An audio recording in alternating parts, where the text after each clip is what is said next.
Saudara-saudara, dan juga para samanera.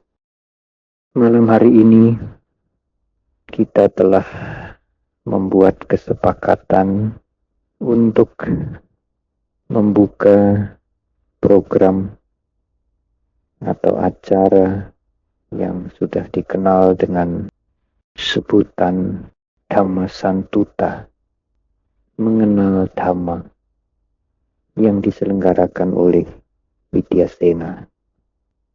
Saudara-saudara, nama ini cukup menarik. Justru Widyasena membuat acara Dhamma Santuta, mengenal Dhamma, dan bukan Widyasena Santuta, mengenal Widyasena. Saya mengerti sekali, karena memang Widyasena tidak perlu mengenalkan diri. Dan dengan tidak mengenalkan diri, maka Widyasena sudah akan menjadi terkenal.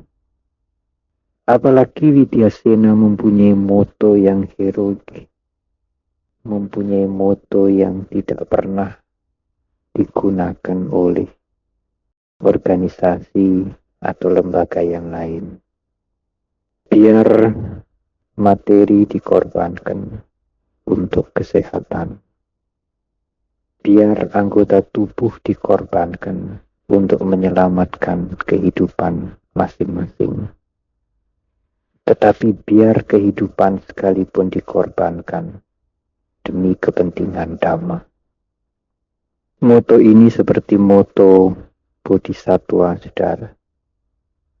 Bodhisattva rela mengorbankan hidupnya untuk menemukan Dhamma atau Dharma. Kalau suatu ketika saudara sakit dan dokter mengatakan diperlukan biaya sekian untuk penyembuhan, saudara tidak akan ragu-ragu untuk mengeluarkan tabungan saudara asal saya bisa sehat. Tetapi kalau dokter mengatakan kaki atau tangan saudara harus diamputasi, dipotong untuk menyelamatkan kehidupan saudara, saudara juga tidak sayang. Silahkan dokter, meskipun berat, potong asal saya bisa selamat. Pada saat saudara sakit, saudara melihat materi itu menjadi tidak berharga. Saudara rela mengorbankan materi demi kesehatan. Tetapi untuk menyelamatkan kehidupan saudara, saudara pun rela mengorbankan anggota tubuh saudara, asal saudara bisa diselamatkan. Tetapi seorang bodhisattva, makhluk agung, sekalipun hidupnya rela dikorbankan demi untuk menemukan kebenaran, menemukan Dhamma. Saudara-saudara, memang kita semua belum mampu membuat paramita seperti bodhisattva. Tetapi moto yang dipakai oleh Widyasena adalah moto yang sangat luhur sekali. Saudara-saudara, malam ini saudara mungkin akan merasakan malam minggu yang lain daripada yang lain. Dan saya pikir suatu ketika sekali waktu saudara perlu membuat acara malam minggu yang lain daripada yang lain. Malam minggu di wihara. Tidak hanya sekedar bermeditasi, membaca parita, tetapi juga mendengarkan Dhamma. Saudara-saudara, baru saya menanyakan tentang Dhamma Santuta kali ini. Menurut informasi yang diberikan kepada saya, wajah-wajah baru hanya 12.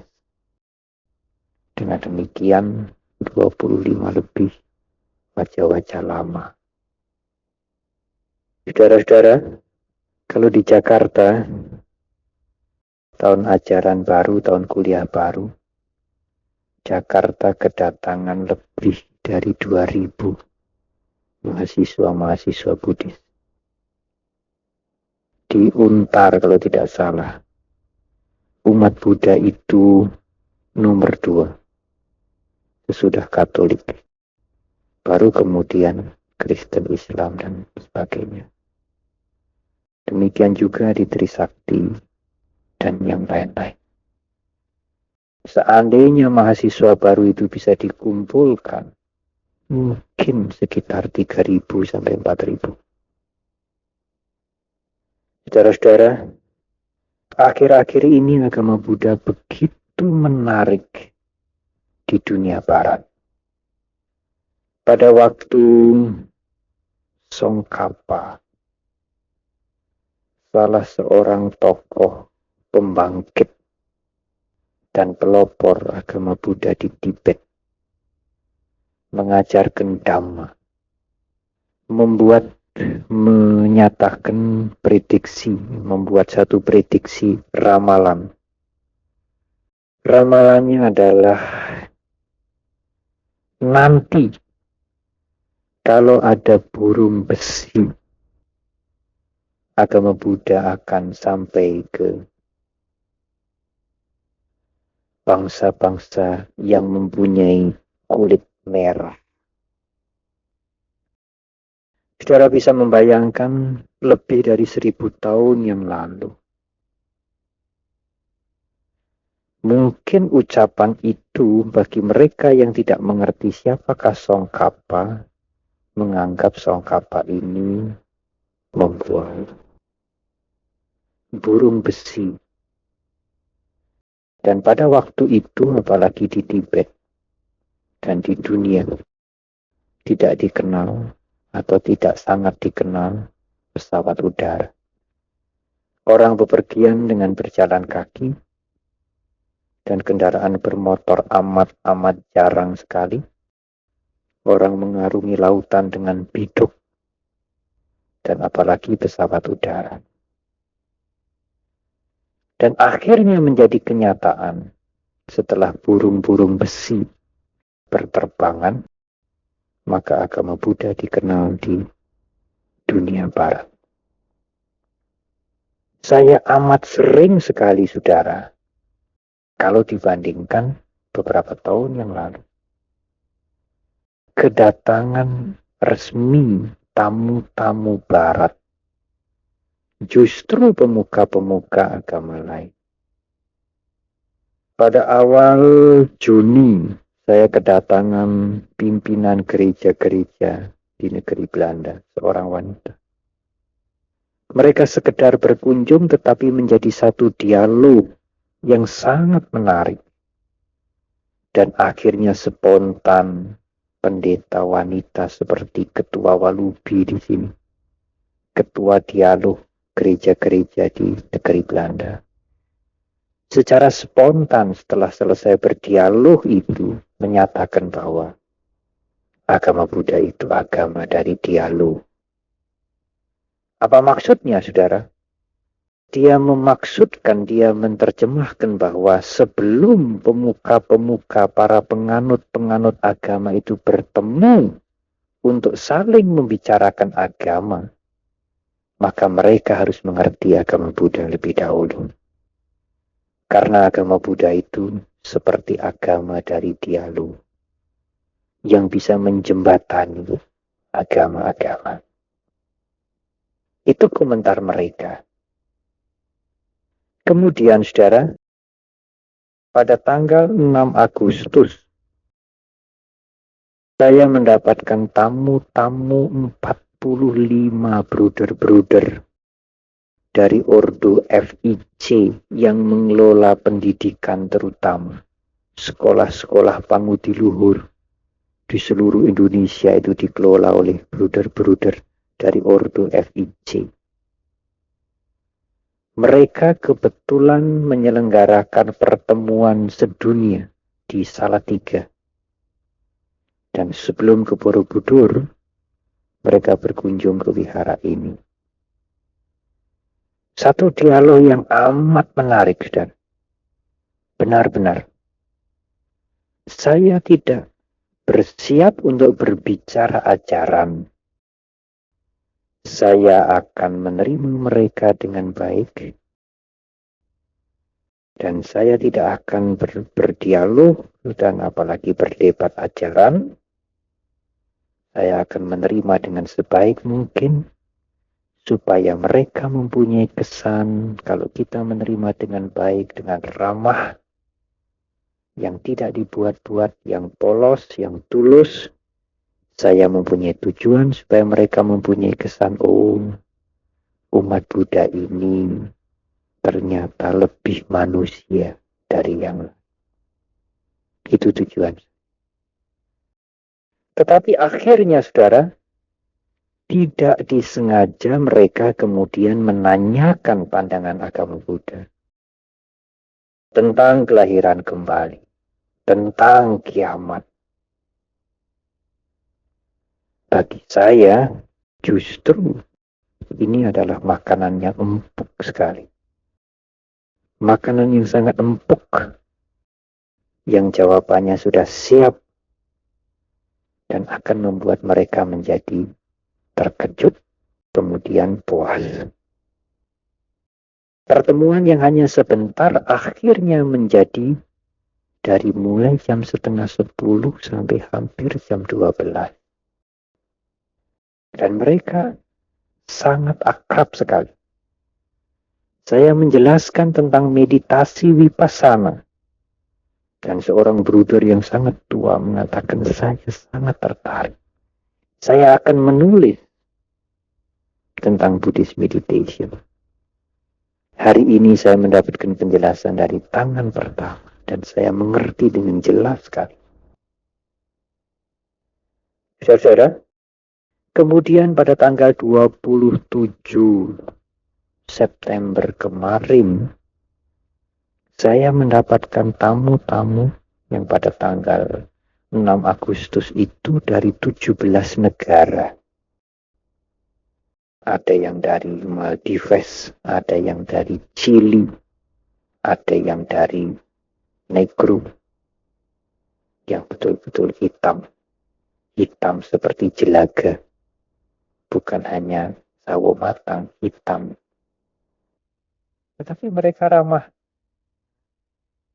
Pada tanggal 27 September kemarin, saya kembali mendapatkan tamu-tamu 11 pemuka-pemuka Protestan dari Jerman Timur. Dan mereka itu datang dari kota yang saya lupa. Disitulah Martin Luther membuat sejarah. Sehingga kemudian muncul Protestan. Banyak peziarah dari seluruh dunia melihat peninggalan-peninggalan sejarah Martin Luther. Dan setelah Jerman bergabung kembali, mereka ingin keluar. Saya sudah sering didatangi, mereka mengatakan, sekarang kami ingin keluar. Dan seorang pendeta telah bertugas di Manado sangat lama sekali. Dan mereka menjadi juru bicara. Karena mereka satu pun tidak ada yang mengerti Inggris. Jadi saya harus berbicara bahasa Indonesia. Dan mereka menerjemahkan ke bahasa Jerman. Saudara-saudara, mengapa mereka antusias ingin melihat dari dekat agama Buddha? Kurang lebih 1 dekade ini atau 5 tahun akhir-akhir ini, agama Buddha itu mendapatkan perhatian yang luar biasa di negara barat. Dan itu dinyatakan sendiri oleh pendeta yang dari negeri Belanda itu. Mereka mengatakan sebelumnya, saya tidak mengerti dan tidak mau mengerti agama lain. Termasuk agama Buddha. Tetapi sekarang saya harus belajar. Karena agama Buddha begitu diminati oleh orang-orang barat. Mengapa? Apa yang membuat mereka tertarik dengan Buddhisme? Saudara-saudara, seorang tokoh penyair terkenal yang membuat pertama kali agama Buddha dikenal di dunia barat adalah Sir Edwin Arnold. Dia menulis satu puisi yang sangat indah dengan judul The Light of Asia, Cahaya dari Asia. Dia mengubah riwayat Sang Buddha Gautama dengan sangat indah, puitis sekali. Salah satu di antara kalimat yang beliau tulis adalah, kelahiran Siddhartha dan pencapaian penerangan sempurna itu seperti bunga kemanusiaan yang mekar. Hanya sekali di dalam 1 miliar tahun. Amat jarang dijumpai. Sejak itu dunia barat mengerti agama Buddha. Dan yang terakhir, Bartolucci membuat film. Terlepas dari film itu sesuai dengan kitab suci atau tidak, tetapi apa yang menjadi karya Bartolucci yang pernah memenangkan hadiah Oscar karena membuat film The Last Emperor of China, itu menjadi perhatian orang barat. Karena memang begitulah cara mereka berpikir. Mungkin kalau orang timur sendiri membuat atau mengangkat kisah Sang Buddha itu tidak mendapat perhatian. Tetapi kalau bangsa mereka, orang barat sendiri, dan orang barat ini mempunyai reputasi yang cukup tinggi, mereka kemudian berusaha untuk ingin tahu mengapa. Saudara-saudara, saya pernah menyampaikan di England, di British Raya, dalam waktu 10 tahun agama Buddha berkembang dan dianut menjadi 4 kali lipat dalam waktu 10 tahun. Dan itu tidak pernah terjadi dalam sejarah masuknya agama-agama besar di daratan Eropa. Hanya dalam waktu 10 tahun menjadi 4 kali lipat. Dan di Amerika yang liberal itu, yang orang boleh beragama, boleh tidak. Di antara mereka yang beragama, menurut statistik, agama Buddha menduduki tempat nomor 2 di antara mereka-mereka yang beragama. Di New York, yang dikatakan kota internasional di mana ada markas PBB, di semua hotel hanya ada Bible, Alkitab. Tapi sekarang sudah banyak hotel selain Alkitab ada buku riwayat Buddha Gautama. Saudara-saudara, hal ini mungkin tidak kita sadari. Betapa agama Buddha itu seperti permata, seperti oase, air sejuk yang dicari oleh mereka-mereka yang sedang berkelana di padang pasir yang sangat panas, terik sekali. Oleh karena memang kepercayaan yang lain mungkin sudah terlalu banyak muatannya. Muatan politis, muatan komersial dan sebagainya. Mereka melihat agama Buddha ini masih otentik, yang memberikan kesejukan batin, yang masih belum banyak muatan-muatannya selain spiritual. Dan justru spiritual itu dibutuhkan sekarang, pada saat manusia menggunakan ukuran materi dan intelektual sebagai ukuran kemajuan. Pada saat itu timbullah kejenuhan batin. Dan pada saat itu orang-orang barat mencari spiritual yang otentik, yang murni, yang masih belum mempunyai muatan-muatan politis, kekuasaan, dan sebagainya. Tetapi saudara-saudara, justru kita sudah mengenal agama Buddha itu lebih lama dari mereka. Apa yang mereka sekarang kagumi, apa yang mereka sekarang hargai dengan begitu tinggi, kita sudah memilikinya beberapa tahun yang lalu. Sejak beberapa tahun yang lalu. Saudara pernah mengenal U Thant, seorang Buddhis yang baik, yang mempunyai ide untuk merestorasi Lumbini, tempat kelahiran Sang Buddha, sebagai zona perdamaian. U Thant pernah menjabat sekjen PBB, dan mungkin dia adalah sekjen yang paling lama. menjabat sebagai Sekjen PBB. Di antara mereka yang mendapatkan penghargaan internasional Nobel Prize, dan di antara hadiah Nobel itu, Nobel Perdamaian merupakan penghargaan yang tertinggi. Dan di antara mereka yang menerima Nobel Perdamaian, maka ada dua yang umat Buddha. Dalai Lama yang seorang biku, dan Aung San Suu Kyi yang wanita. Kedua-duanya bukan pemenang Nobel biasa. Yang satu seorang biku, yang satu seorang wanita. Saudara-saudara, inilah yang mungkin saudara tidak pernah mendengar sebelumnya. Apa yang saya sampaikan di depan. Itulah yang mungkin saudara tidak menyadari bahwa saudara sudah memiliki agama Buddha jauh lebih lama dari mereka, dan mungkin jauh lebih baik dari mereka. Saudara-saudara, saya merasakan sendiri di Indonesia, banyak sekali undangan-undangan untuk hadir atau untuk berbicara sebagai pembawa makalah dalam forum-forum nasional bersama. Kemarin datang 2 orang sarjana alumni IAIN Wali Songo, Semarang, mengundang saya tanggal 20 November ini untuk berbicara tentang pertemuan mistik agama-agama di kampus IAIN Semarang. Saya sangat-sangat menyesal karena saya harus mengantar Dirjen ke Sri Lanka. Dia mengatakan, kalau memang Biku Panyawaro berhalangan, Tani Joti yang menerima, saya mohon ada biku yang mewakili. Kami mohon dengan sungguh-sungguh.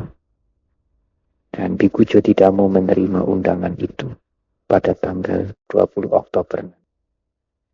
Pada tanggal 30 Oktober nanti hari Minggu, Dewan Pimpinan Pusat Walubi diundang oleh penyelenggara Pesta Lukis Akbar di halaman Candi Borobudur yang akan diikuti oleh pelukis dari seluruh Indonesia dalam rangka ulang tahun PBB dan Sumpah Pemuda dengan tema Semangat Persahabatan dari Borobudur.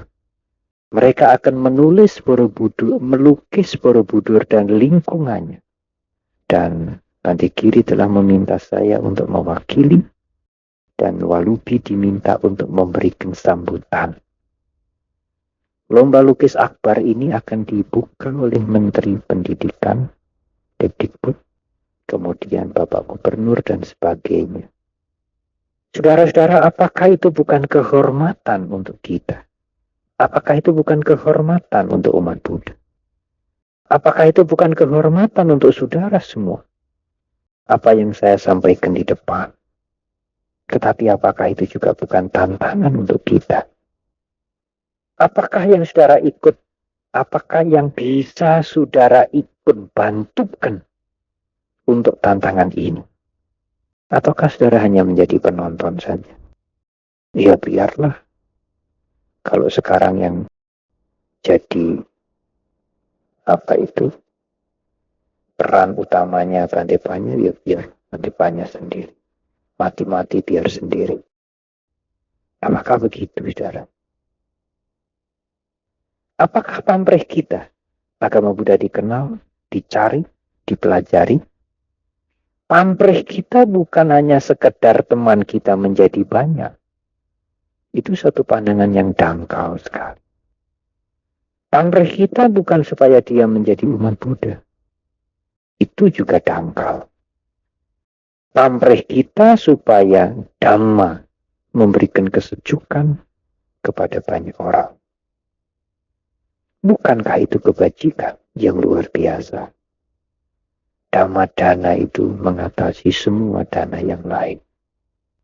Kita sekarang justru dicari, diundang, diajak. Tanggal 3 November nanti Saya mendapatkan undangan pertemuan agama-agama sedunia. World Conference of Religion on Peace, tentang perdamaian di Italia. Yang mendapatkan undangan sekretariat negara. Dan dari Indonesia akan berangkat 4 delegasi. Pak Johan Effendi, Dr. Sumartana, Ibu Elga Sarapung, dan yang satu diminta saya. Biaya mereka tanggung. Saya 3 kali menolak. Mereka 3 kali menolak tolakan saya. Sampai mengatakan, Bante, saya mohon sungguh-sungguh kepada Ibu Elga. Dia seorang dosen dari Duta Wacana. Saya mengatakan, Ibu Elga, saya tidak bisa juga sungguh-sungguh. Mengapa, Bante? Tanggal 6 November ada upacara tahunan umat mempersembahkan jubah. Kalau saya tidak hadir, saya khawatir nanti saya bisa dipecat oleh Widyasena. Kalau Biku tidak bisa, kalau Bante tidak bisa, tolonglah mencari orang yang Bante percaya dan undangan ini bukan kepada organisasi tetapi kepada pribadi. Demikian sekarang pertemuan-pertemuan dunia. Yang diundang bukan organisasi, tetapi pribadi. Mereka mengatakan, meskipun pribadi, kalau suaranya, kalau hasilnya itu baik, bermutu, akan didengar oleh semua orang. Meskipun dia tidak datang mewakili organisasi, mewakili institusi atau lembaga. Saya minta kepada seorang yang saya percaya. Orang itu sanggup, aduh lega. Tetapi setelah biodata diminta untuk segera dikirim, dia menyatakan tidak bersedia karena sesuatu. Akhirnya kehormatan itu kita harus mengalah. Umat Buddha tidak bisa menang. Dan jatah itu mungkin akan diberikan kepada yang lain. Dia mengatakan, Bante, kali ini kami ingin mengajak Buddhis. Karena yang Islam, Kristen atau yang lain itu sudah sering. Meskipun kecil Buddhis ini harus kita ajak. Tapi sayang kita tidak bisa memenuhi. Seandainya nanti lulusan Widyasena ini, ada yang sarjana, ada yang S2, mau menjadi biku, saya akan menaruh kepercayaan penuh. Acara-acara seperti ini akan saya limpahkan kepada saudara. Berangkatlah saudara. Perjuangan saudara itu akan mengangkat tidak hanya Indonesia, tetapi kalau Bodhisattva Siddhartha berjuang mempertaruhkan hidupnya demi Dhamma, memang kita tidak seberat itu. Mari kita berjuang, rela menggunakan waktu dan kehidupan ini demi kepentingan Dhamma juga. Apalagi hidup ini bukan hanya sekali, saudara. Masih ada kehidupan yang akan datang. Saudara-saudara, saya berpikir tugas dan kehormatan apalagi yang akan datang tidak semakin ringan tetapi semakin berat.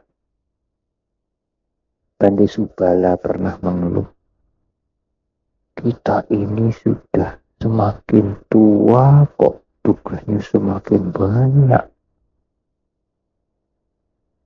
Yang tidak pernah terpikir, tidak hanya jauh-jauh 5 tahun, 10 tahun yang lalu, tidak pernah terpikir.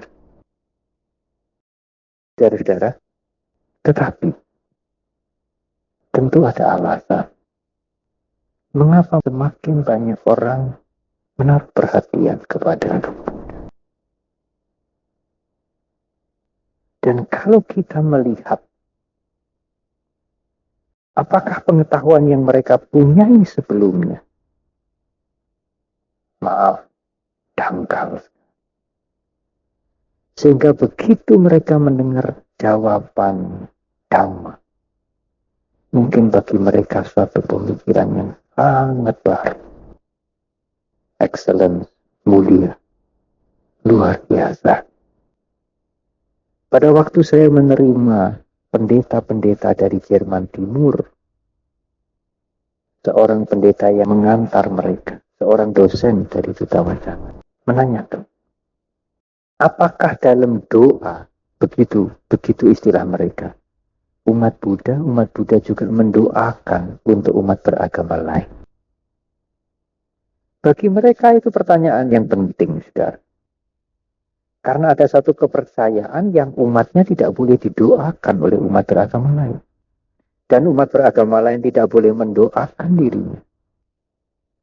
Dan itu sensitif. Dan itu ditanyakan kepada umat.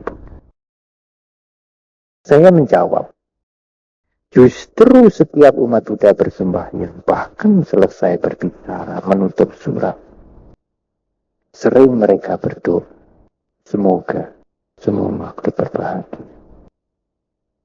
Jadi saya mengatakan begitu. Saya pun, meskipun Bapak Pendeta baru saya kenal sekarang, saya pun sudah mendoakan Bapak Pendeta jauh sebelum saya kenal Bapak Pendeta. Karena dengan mengucapkan semoga semua makhluk berbahagia dengan sungguh-sungguh, Bapak Pendeta included, termasuk di dalam. Jawaban itu spesifik, saudara. Spesial. Khas Buddhis. Dan mereka tidak pernah mendengar.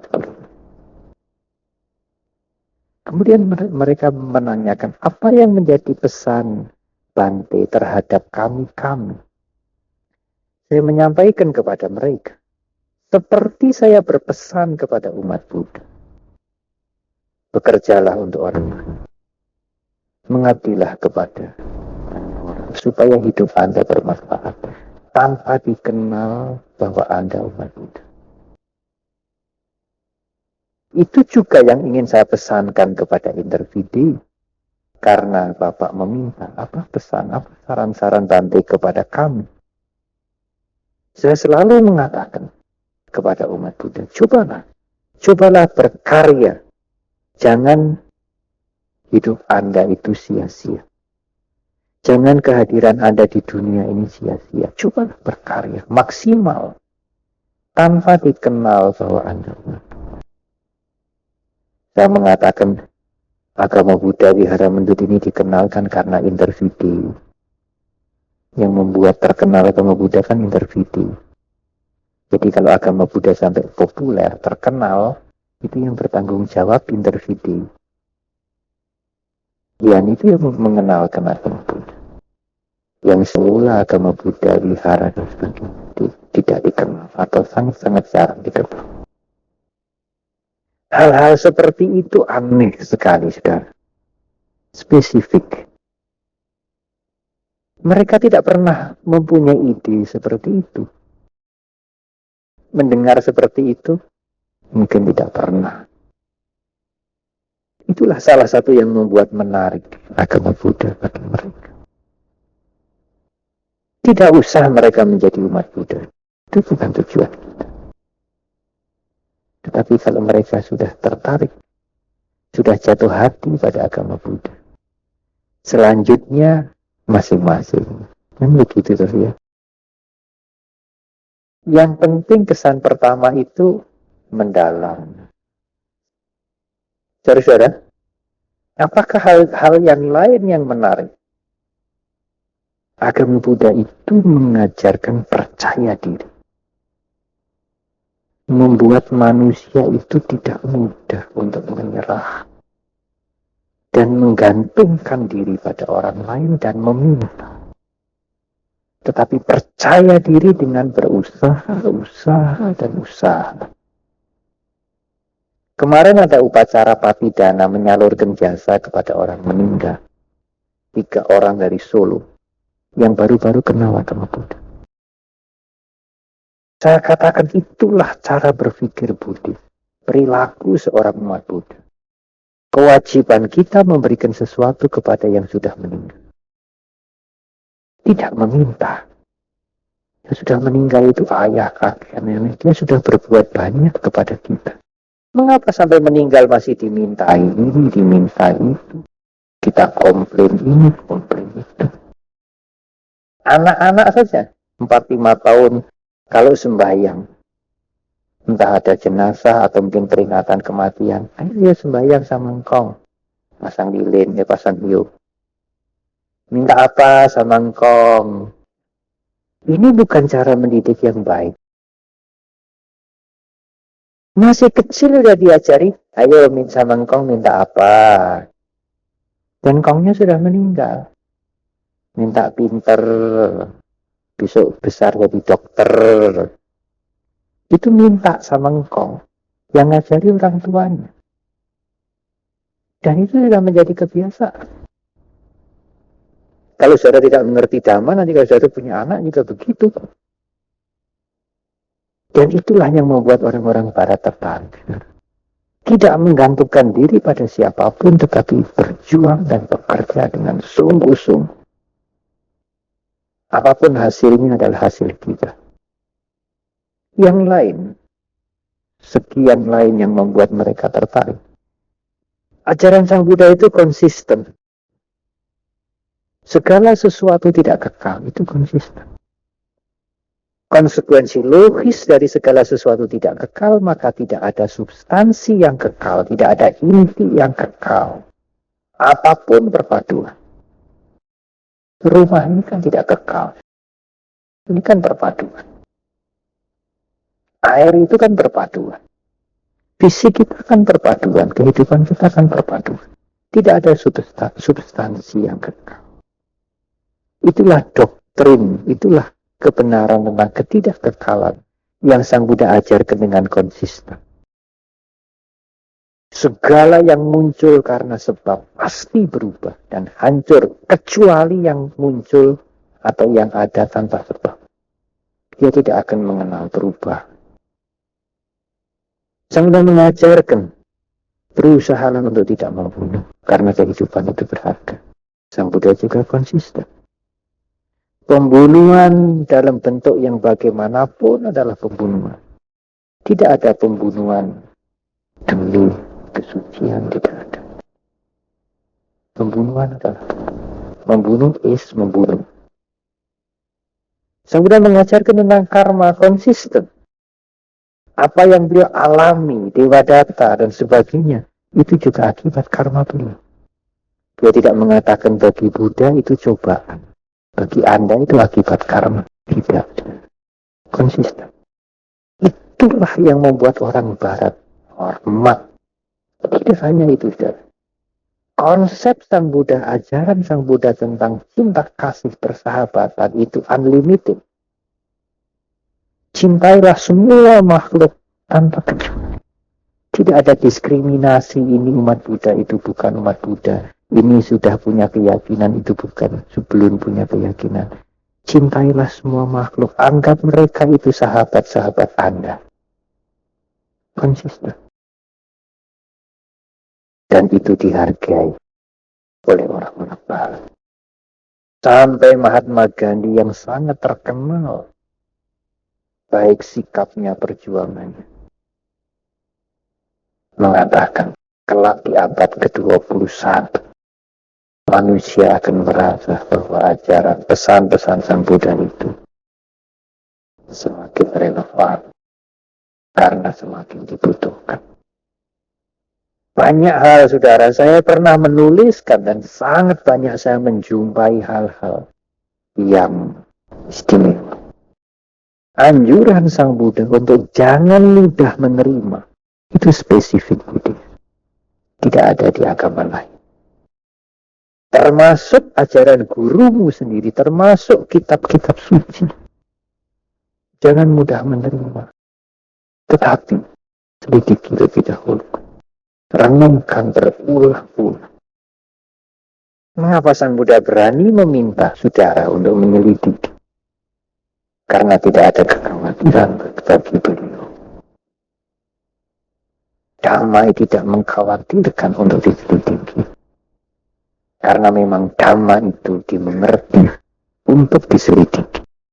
Sampai kita mengerti sendiri. Dan masih banyak yang lain, saudara. Saudara, apa yang menjadi Inti uraian saya malam hari ini, seorang Buddhis harus mempunyai keyakinan. Yang munculnya keyakinan itu dari samadhi, pengertian yang benar. Bukan seorang Buddhis yang baik kalau dia tidak mempunyai keyakinan yang baik. Justru saya sudah mengatakan alangkah sengsaranya mereka-mereka yang dalam hidupnya itu tidak mempunyai sesuatu yang diyakini dan dihormati. Tidak punya sama sekali. Alangkah sengsaranya orang.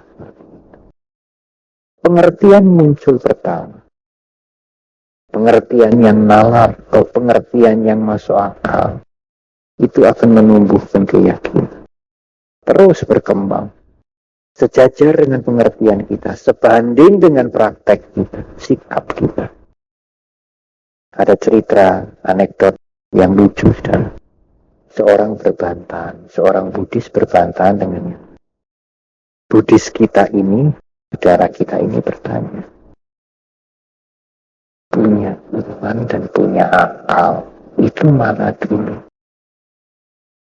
Yang beragama, itu berkata yang mengatakan, iman itu bukan akal, tidak masuk akal, kadang-kadang. Yang penting orang punya iman, meskipun si Buddhis ini mengatakan tidak bisa. Kalau orang tidak punya akal, tidak punya iman. Ya tidak, iman itu bukan akal kok. Ini masih mutot. Akal dulu baru punya iman. Tidak percaya, buktinya. Wong edan itu punya iman tidak? Tahu secara artinya ya? Orang simping itu punya iman tidak? Tidak. Karena dia tidak punya akal.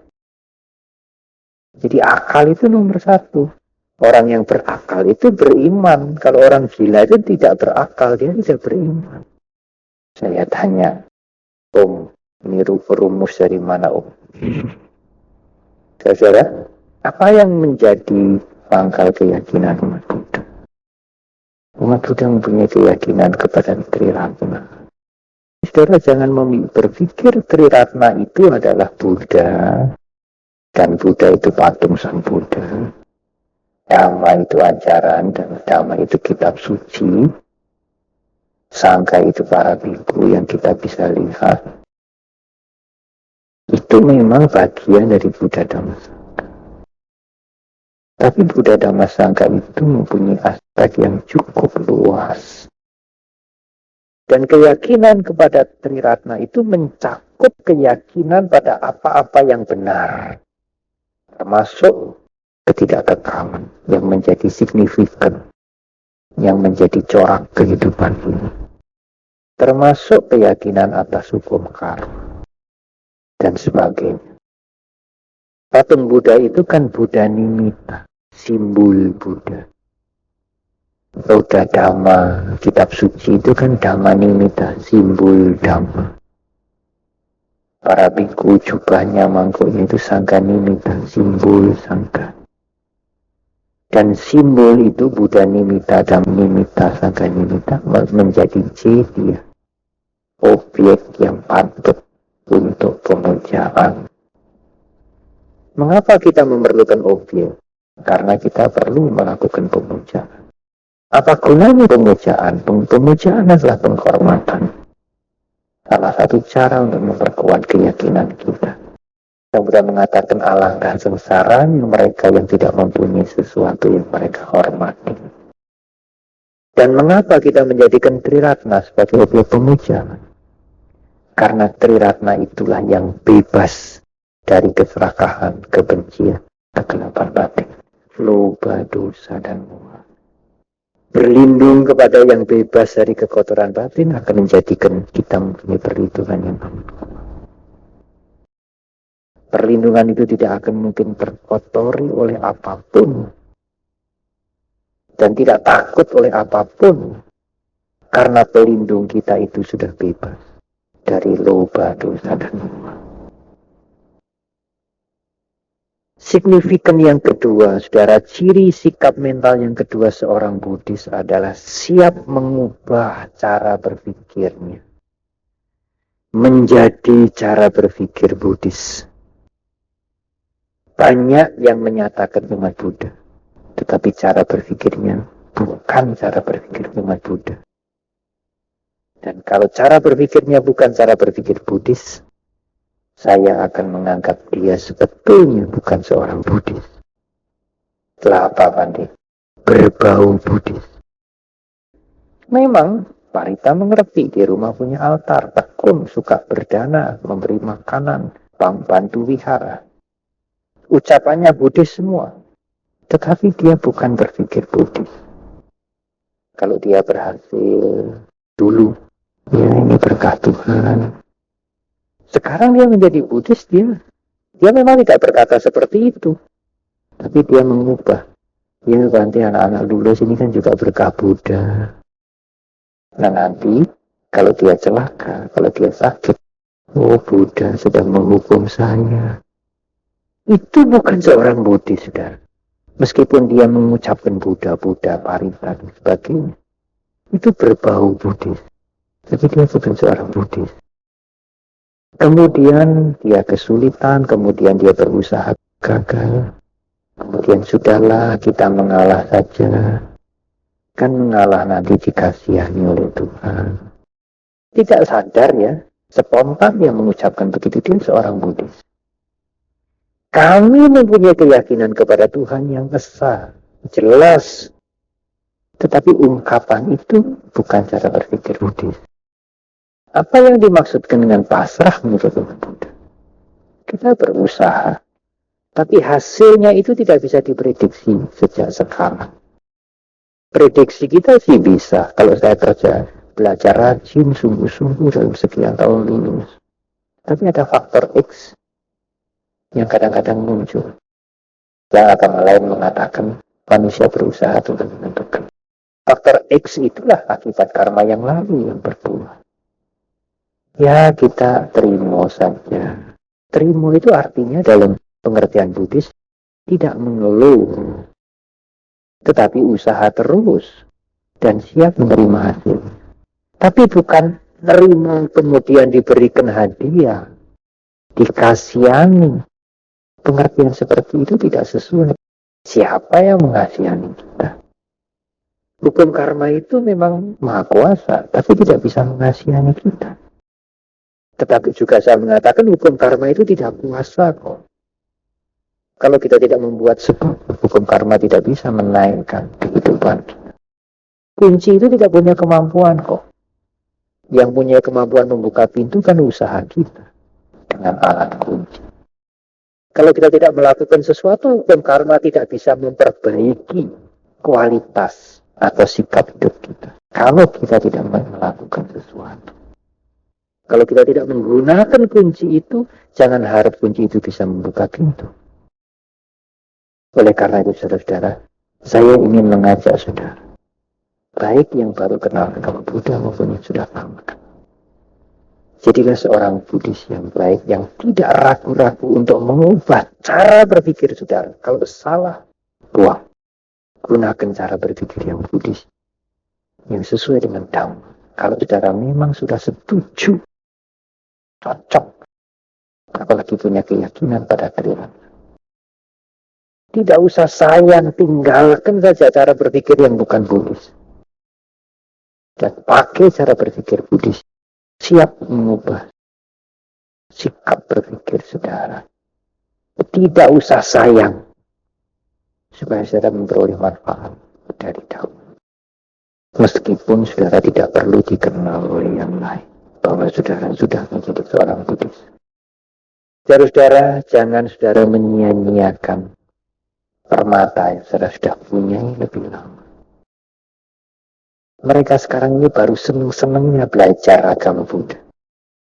Sedangkan kita sudah mempunyai, sudah kenal sejak lama. Marilah kita gunakan itu dengan sebaik-baiknya demi kepentingan kita. Saudara, inilah yang ingin saya sampaikan kepada saudara. Saya kira cukup sekian, saudara. Dan saya harus menutup dengan doa yang canggih. Semoga semua makhluk berbahagia. Sekian, terima kasih.